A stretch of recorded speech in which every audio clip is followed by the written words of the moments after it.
얼마나 그것을 중간중간 잘 들리게 만드는 거, 얼마나 잘 전달하게 만드는 거, 이게 더 중요한 포인트라고 봅니다. 그리고 그렇게 이야기하는 사람들이 훨씬 더 자연스럽게 말을 잘해요. 말버스. 책을 잘 리딩하려면 어떻게 해야 될까요? 안녕하세요, 반갑습니다. 오늘도 여러분의 말벗습니다. 지난 시간에 이어서 이 책을 잘 읽는 방법에 대해서 이야기를 좀 해보려고 하는데요. 왜 책을 잘 읽어야 되냐라고 물으신다면 다양한 니즈가 있을 겁니다. 뭐 대본을 좀 잘 리딩했으면 좋겠다, 아니면 책을 잘 읽어줬으면 좋겠다, 부드러운 어떤 말투를 갖고 싶다, 뭐 등등등 다양할 수가 있겠죠. 이런 다양한 이유로 책을 가지고 연습을 많이 하시는데요. 그 방법 지난 시간에 한번 알려드렸죠. 그리고 오늘은 그 두 번째로 이 책을 잘 읽는 방법에 대해서 이야기를 해보겠습니다. 제가 오늘 알려드릴 꿀팁은 단어에 집중하자입니다. 단어에 집중을 한다는 것이 어떤 의미가 있냐면, 우리가 이 문장을 읽을 때 그 문장 안에는 이 단어가 가지고 있는 의미가 굉장히 남다른데요.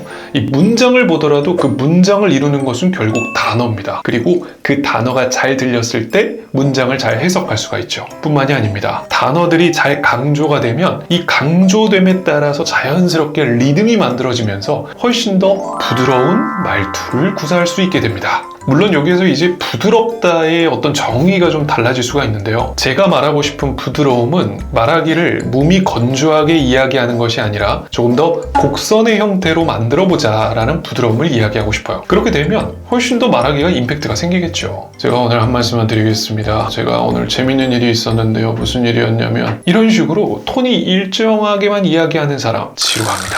듣기 싫단 말이에요. 그런데 말하기를 할 때 자연스러운 곡선을 이루면서 이야기하는 사람, 목소리도 좋아 보일 뿐만 아니라 듣고 싶은 말하기라는 거죠. 한 가지 더 플러스 꿀팁을 드리자면, 단어를 이야기할 때 그 단어의 뉘앙스에 맞는 표정까지 지어주시면 훨씬 더 좋을 것 같아요. 그렇게 된다면 단어의 의미도 잘 살리고, 그러면서 문장의 곡선까지 만들어지니 이 얼마나 듣기 좋으냐 말이에요. 백문이불여일견, 책을 한번 읽어보겠습니다. 제가 좋아하는 챕터이기도 한데요. 내가 좋아하는 것에 집중하기, 관심 집중 훈련이라는 주제로 이야기해보겠습니다. 지난 시간에 이야기한 것처럼 틀리더라도 당당하게 부드럽고 자연스럽게 이어가 보자고요. 오케이? 시작해볼게요. 내가 좋아하는 것에 집중하기, 관심 집중 훈련. 어렸을 적부터 로봇을 좋아했습니다. 지금도 로봇을 가지고 놀 때면 신이 납니다.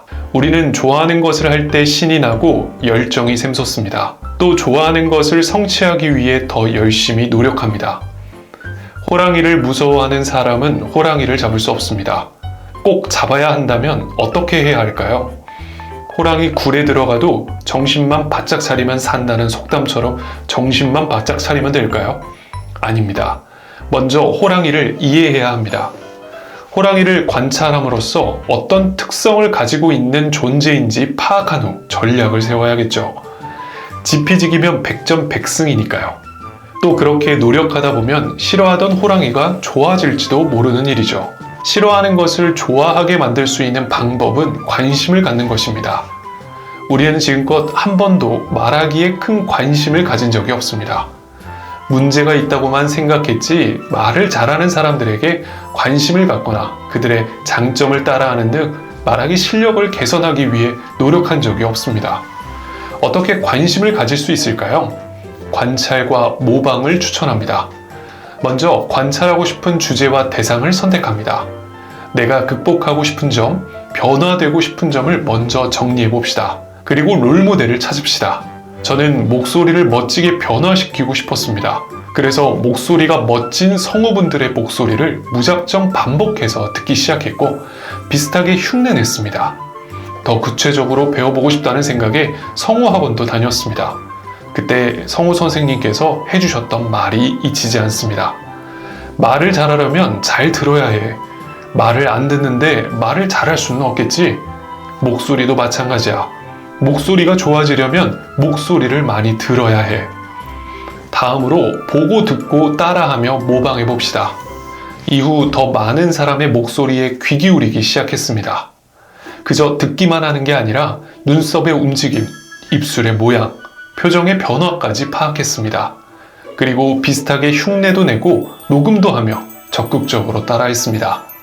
당시 녹음 파일을 들어보면 손발이 오그라들지만, 그때를 계기로 현재의 안정적이고 자연스러운 목소리를 찾는데 큰 도움을 얻었습니다. 자, 어떠신가요? 단어를 강조해서 읽으니까 조금 더 다르게 느껴지는 게 여러분들 귀에도 들리시나요? 이 문장을 읽을 때 이처럼 단어를 잘 강조해주면 문장이 훨씬 더 귀에 쏙쏙 박히는 듯한 느낌을 받을 수가 있어요. 뿐만이겠습니까?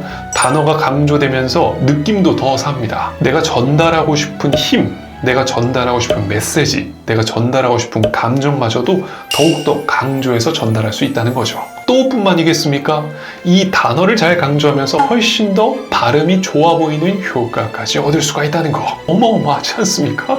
저는 그렇게 생각해요. 이 발음이 전체적으로 컨디션이 좋다도 중요하지만 얼마나 그것을 중간중간 잘 들리게 만드는 거, 중요한 내용을 얼마나 잘 전달하게 만드는 거, 이게 더 중요한 포인트라고 봅니다. 그리고 그렇게 이야기하는 사람들이 훨씬 더 자연스럽게 말을 잘해요. 물론 전체적으로 컨디션이 좋으면 좋겠지만 그것보다도 이렇게 강조될 점들이 잘 들리게끔 만드는 게 더욱 중요하다는 생각입니다. 어떠세요? 여러분도 더 맛깔나게 아주 책 예쁘게 읽을 수 있겠죠? 이런 이야기를 하는 저는 초등학교 때 정말 큰 트라우마가 있었어요. 제 영상을 많이 보신 분들은 알겠지만 저는 이 국어책을 읽어보라는 그 말이, 그 선생님의 말이 제일 무서웠습니다. 그랬던 제게 리딩은 정말 무서움이었고 두려움이었는데요. 리딩이라는 이 숙제는 조금 더 극복하고 싶은 대상이었고 그러기 위해 열심히 노력을 했습니다. 책을 보면 보는 것이 아니라 읽는 것을 집중했고요. 간판을 보더라도 간판을 읽으면서 다녔고요. 그만큼 저의 리딩 실력을 키우기 위해서 노력했는데요. 그러면서 깨달은 것이 바로 단어에 잘 집중하면서